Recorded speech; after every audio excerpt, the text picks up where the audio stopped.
토마스 선교사의 순교 정신을 계승해 한국과 영국이 100만 영혼 구원을 향한 영적 연대를 다짐하며 구티비 신사옥에서 2016 한영 부흥 포럼에 막을 올렸습니다. 한국교회 인권센터가 신임 임원진의 취임식을 열고 차별과 혐오를 넘어 평등과 환대의 사회로 나아갈 것을 선언했습니다. 장애인을 돌봄의 대상이 아닌 신앙의 주체로 바라보는 흐름 속에 교회의 역할과 과제가 새롭게 제시됐습니다. 세계 한인 기독교 방송협회 WCBA와 세계 한인 방송협회 WAKB가 올해 정기총회를 마무리하며 나흘간의 일정을 마쳤습니다. 미국과 이란 사이의 군사적 긴장이 최악의 국면으로 치닫는 가운데 한국기독교교회협의회가 중동 지역의 즉각적인 전쟁 중단을 촉구하는 성명을 발표했습니다.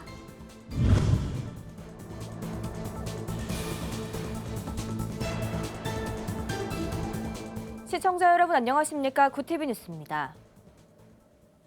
구티비 신사옥에서 2016 한영 100만 영혼 구원을 위한 부흥 포럼이 열렸습니다. 160년 전 토마스 선교사의 순교로 시작된 복음의 역사를 기리고 양국교회의 재부흥을 모색하는 자리입니다. 서울 대치순복음교회 한별 목사는 한국과 영국 양국의 연합의 의미에 대해 강조했습니다. 그들은 우리의 기도를 기다리고 있어요. 우리를 기도하는 민족, 기도하는 교회라고 하는 것이 영국 웨일즈거든요. 이 기도력이 그들에게 성령운동의 점화와 그리고 그들이 갖고 있는 스트리트 에반젤리즘, 그 거리 전도의 영향력을 우리가 받아들여서 Our Welsh missionary came to you, and now you're one of the most prolific spiritual Christian nations in the world. And Wales needs your prayers because God is working, He's saving people, people are being baptized, the churches are growing again, and healing has happened. 현장에서는 양국 발제자들이 나서 성경적 원리와 초국가적 협력 전략 등을 나눴습니다.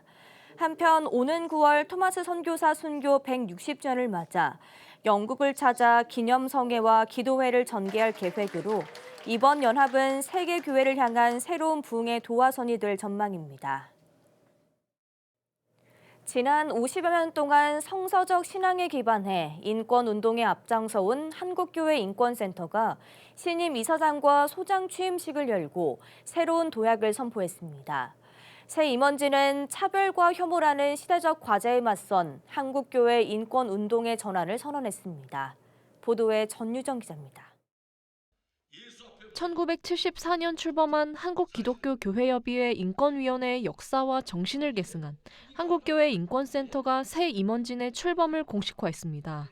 취임식에는 교계 인사 60여 명이 참석한 가운데 지난 2월 정기이사회에서 선임된 최영묵 목사와 류순권 목사가 각각 신임 이사장과 소장으로 취임했습니다. 최영묵 이사장은 소수자 혐오와 인권 침해가 심화되는 현실을 지적하며 차별을 해소하기 위한 입법과 실천적 인권운동의 전환을 핵심 과제로 제시했습니다. 우리 사회에 여전히 지속되고 있는 차별과 혐오, 교회 안에서마저 강화되고 있는 반인권적 상황을 극복하기 위해서 노력하고자 합니다. 류순권 신임 소장은 작은 일에 충성하는 자세를 강조하며 현장에서의 묵묵한 실천으로 인권 사역을 감당하겠다는 의지를 전했습니다. 말에 휘둘리지 않고 업적이 아닌 일로 이 일을 감당하겠습니다. 이날 센터는 한국교회 인권운동의 계승과 전환을 위한 결의문을 발표했습니다. 그러면서 한국 사회에 만연한 차별과 혐오 속에서 교회 역시 책임에서 자유롭지 않음을 인정하며 스스로의 성찰과 갱신을 촉구했습니다.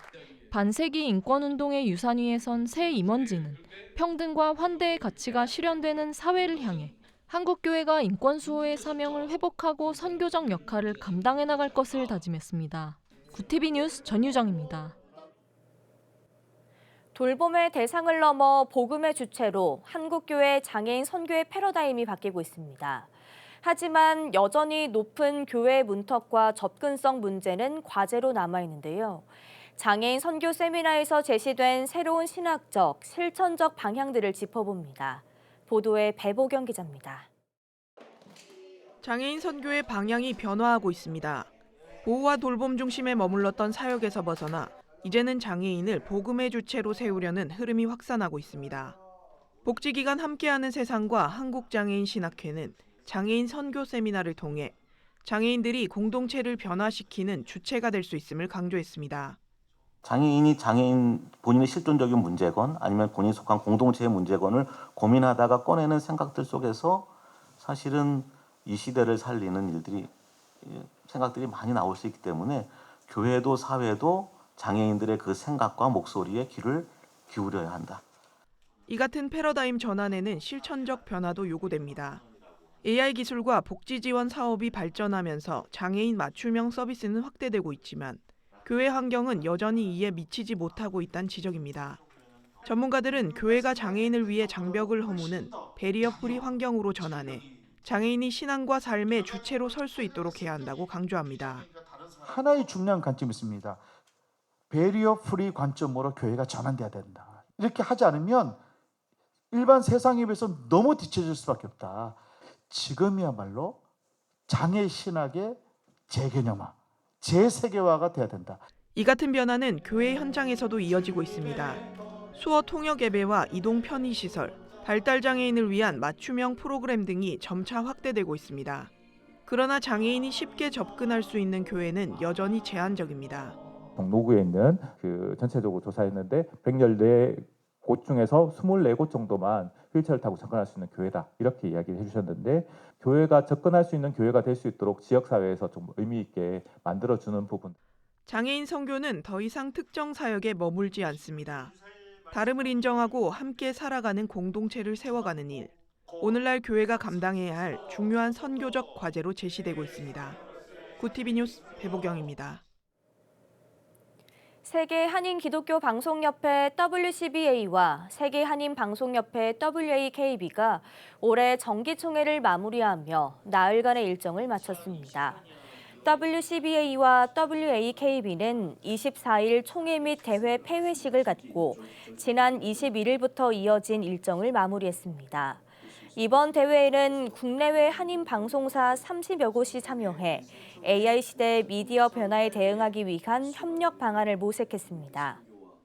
우리의 존재 목적은 어쨌든 첫째도 선교, 둘째도 선교, 마지막으로도 선교니까 선교하는 일에 우리 모든 뜻을 잘 모아주시길 바랍니다.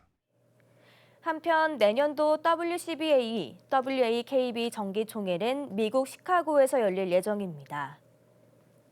미국과 이란 사이의 군사적 긴장이 최악의 국면으로 치닫는 가운데 한국기독교교회협의회가 중동 지역의 즉각적인 전쟁 중단을 촉구하는 성명을 발표했습니다. 24일 NCCK는 전쟁 당사자들의 즉각적인 무력 충돌 중단과 대화 복귀를 강력히 요구하며 인류 공동의 미래를 위한 책임 있는 결단을 촉구했습니다. 특히 신앙 공동체를 향해서는 전쟁을 정당화하는 모든 언어를 거부하고 생명과 화해, 공존의 길을 선택할 것을 요청하며 종교적 사명을 강조했습니다. 아울러 선의를 가진 이들이 모든 폭력을 멈추고 생명의 길을 선택하는 데 함께 연대할 것을 호소했습니다. 영국 와퍼드의 한 거리에서 설교를 하던 기독교 목회자가 경찰에 체포되는 영상이 온라인에 확산되며 논란이 일고 있습니다. 영국 크리스천 투데이에 따르면 와퍼드 오아시스 시티교회 담임 스티브 마일리 목사는 최근 거리에서 복음을 전하던 중 경찰관에 제압돼 체포됐습니다. 보석으로 석방된 마일리 목사는 그 누구도 예수 그리스도의 복음을 전하는 것을 막을 수 없을 것이라고 밝혔습니다. 글로벌 선교방송단 전철수 선교기자의 보도입니다. 한국기독교장로회 남신도회 전국연합회가 제59회기 첫 실행위원회를 열고 한 해 동안 추진할 주요 선교사업과 연합활동 계획을 확정했습니다. 전주 홍산교에서 열린 이번 회의는 급변하는 시대 속 남신도회의 영적 방향을 점검하고 구체적인 실행 방안을 마련하기 위해 진행됐습니다. 회의에서는 전국 남신도대회, 평화통일사역, 장학구제사업, 아버지학교 운영, 환경보존 등 다양한 선교 계획이 논의됐으며 특히 서울연합회 주관 2026년 전국 기도 대성회와 청년연합회 지원을 통해 사역을 확대해 나가기로 했습니다.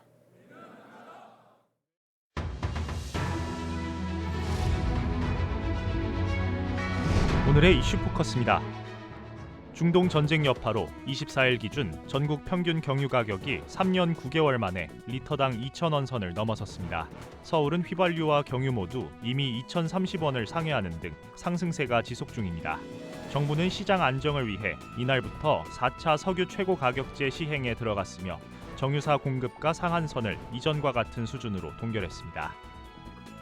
위성락 국가안보실장이 기업 이슈인 쿠팡 사태가 한미 간 안보 협의에 영향을 주고 있는 것이 사실이라며 우려를 표했습니다. 위 실장은 기업 문제는 법적 절차대로 진행하되 안보 협상은 별개로 진전시켜야 한다며 한미 동맹 강화를 위해 협상을 조속히 체결해야 한다고 강조했습니다. 평양 무인기 투입을 지시해 비상계엄 선포의 명분을 만들려 한 혐의로 기소된 윤석열 전 대통령에게 징역 30년이 구형됐습니다. 함께 재판에 넘겨진 김용현 전 국방부 장관에겐 징역 25년이 구형됐습니다. 특검은 이들의 범행으로 국가안보에 실질적인 위해가 발생하고 군사기밀이 유출되는 등 국가이익이 심각하게 저해됐다며 이번 사건을 반국가적 범죄로 규정했습니다. 베트남을 국빈 방문 중인 이재명 대통령이 현지 시간 23일 한 베트남 비즈니스 포럼에 참석했습니다. 이 대통령은 AI 반도체 등 미래 산업의 공동 대응과 희토류 등 전략자원 공급망 구축의 중요성을 강조하며 양국 경제 협력을 첨단 산업과 에너지 분야로 확장하겠다고 밝혔습니다.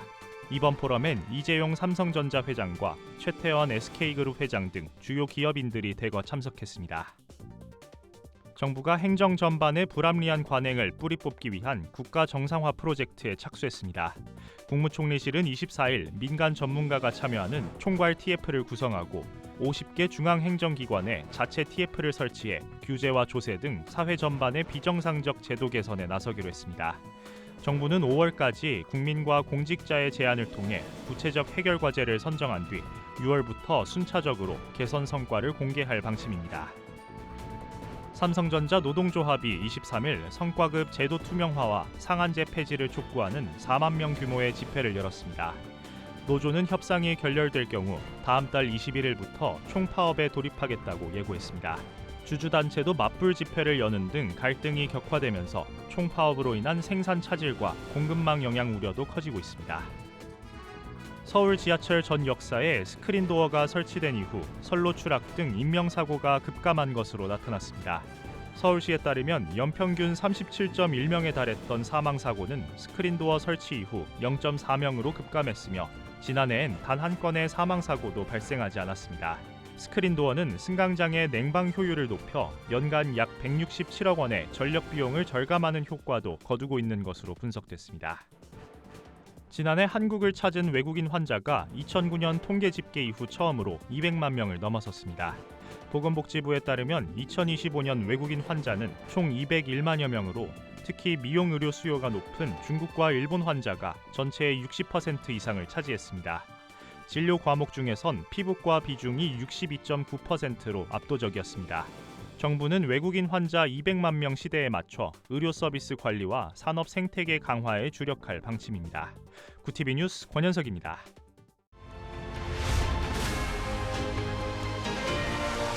구티비 월드와이드입니다. 도널드 트럼프 미국 대통령이 이스라엘과 레바논의 휴전은 3주 연장될 것이라고 밝혔습니다. 트럼프 대통령은 소셜미디어를 통해 자신이 직접 백악관 집무실에서 이스라엘과 레바논의 고위급 대표들 회담을 주재했다며 이같이 전했습니다. 이어 회담이 매우 잘 진행됐다며 레바논이 헤즈볼라로부터 스스로를 지킬 수 있도록 협력할 것이라고 강조했습니다. 영국과 프랑스가 주도하는 호르무즈 해협 재개방 지원을 위한 국제군사회의가 런던에서 열렸습니다. 한국과 독일 등 44개국이 참여한 이번 회의에서는 전쟁 이후 해협 통항 지원 방안들이 논의됐습니다. 영국은 공군 전투기 부대를 해협 상공 순찰에 배치하는 제안을 한 것으로 전해집니다.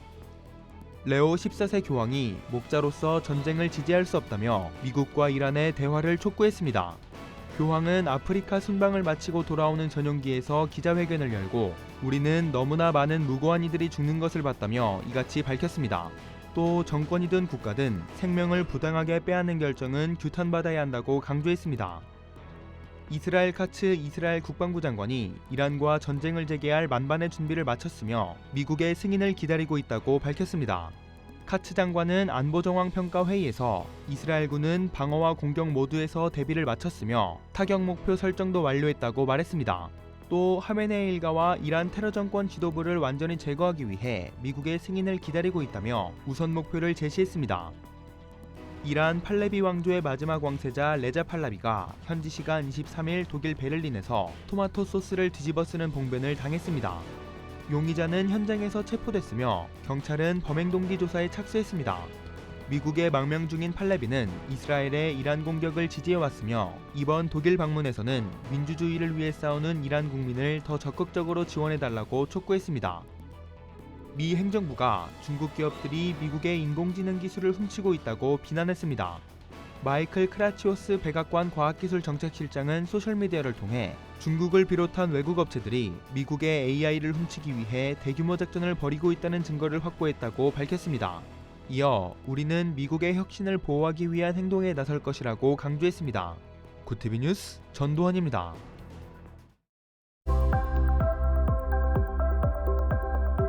내일은 전국 하늘 대체로 맑겠고 대기질도 깨끗하겠습니다.